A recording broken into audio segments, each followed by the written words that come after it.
இன்றைக்கு திராவிட முன்னேற்ற கழக பல அமைச்சர்கள் தூக்கம் போய்விட்டது. எப்பொழுது வருமான வரித்துறை தங்களுடைய கதவை தட்டும், எப்பொழுது ஈடி கதவை தட்டும் என்று சிந்தனையிலேயே உறங்கிக் கொண்டிருக்கின்றார்கள். அவ்வளவு ஊழல் நிறைந்த அரசாங்கமாக இன்றைக்கு திமுக அரசாங்கம் இருக்கிறது. துறை துறை வாரியாக ஊழல், ஊழலாத துறையே இல்லை. டாஸ்மாக் ஊழல் உங்களுக்கு நன்றாக தெரியும். இன்றைக்கு தமிழகத்திலே சுமார் 6000 மதுக்கடை இருக்கின்றன. இன்றைக்கு மதுக்கடைக்கு சென்று அங்கே மது வாங்கிட்ட பொழுது ஒரு பாட்டிலுக்கு 10 ரூபா அதிகம் கொடுத்து வாங்கணும். தமிழகத்திலே ஒரு நாளைக்கு 1.5 கோடி பாட்டில் விற்கின்றது. ஒரு பாட்டிலுக்கு 10 ரூபா விலை அதிகம் என்று சொன்னால் ஒரு நாளைக்கு 1.5 கோடி பாட்டிலுக்கு 15 கோடி, ஒரு மாசத்துக்கு 450 கோடி, வருடத்திற்கு 5400 கோடி.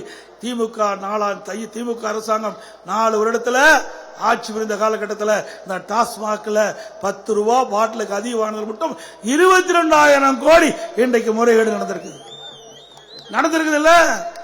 பாட்டிலுக்கு 10 ரூபா அதிகம் வாங்குறாங்கல்ல, உண்மைதானே?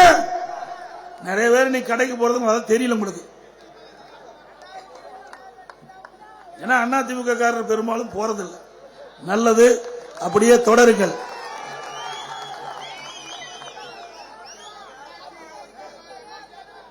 அதே போல கஞ்சா விற்பனை அமோகமா நடந்துகிட்டு இருக்குது. இதற்கு முந்தைய ஒரு டிஜிபி இருந்தார்.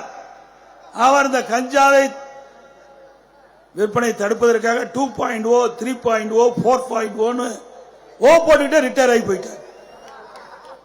உண்மைதானே? ஆக திராவிட முன்னேற்ற கழக அரசு இந்த கஞ்சா விற்பனையை, போதைப் பொருளை தடை செய்ய முடியாது. ஏன்னா பெரும்பாலும் திமுக கட்சிக்காரர் தான் விற்கிறான். அதனால எங்க போய் தடை செய்ய முடியும்? 2022ஆம் ஆண்டு காவல்துறை மானிய கோரிக்கை, அதுக்கு முதலமைச்சர் தான் பொறுப்பு. அங்கே கொள்கை விளக்க குறிப்பு, அதுல 20ஆம் பக்கம் 2வது பேரால குறிப்பிட்டிருக்கார். கல்லூரிக்கு அருகில, பள்ளிக்கு அருகில கஞ்சா விற்பனை. அதில் கண்டறியப்பட்டது 2348, கைது செய்யப்பட்டது 148. மற்றவர்கள் எங்கே போனார்கள்? ஏன் கைது செய்யவில்லை? நான் முதலமைச்சரை பார்த்து கேட்டேன்.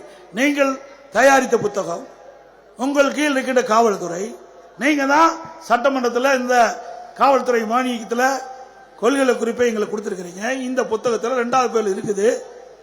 ஒரு கஞ்சா வச்சிருந்தாலும் குற்றம், வித்தாலும் குற்றம், கொண்டு போனாலும் குற்றம், இப்படின்ற பொழுது நீங்களே கண்டுபிடித்து விட்டீர்கள் என்று புத்தகத்தில் தெரிவித்திருக்கின்றீர்கள். அப்படின்னா ஏன் மற்றவர்கள் கைது செய்யவில்லை? ஏன்னா மற்றவங்க திமுக காரன்.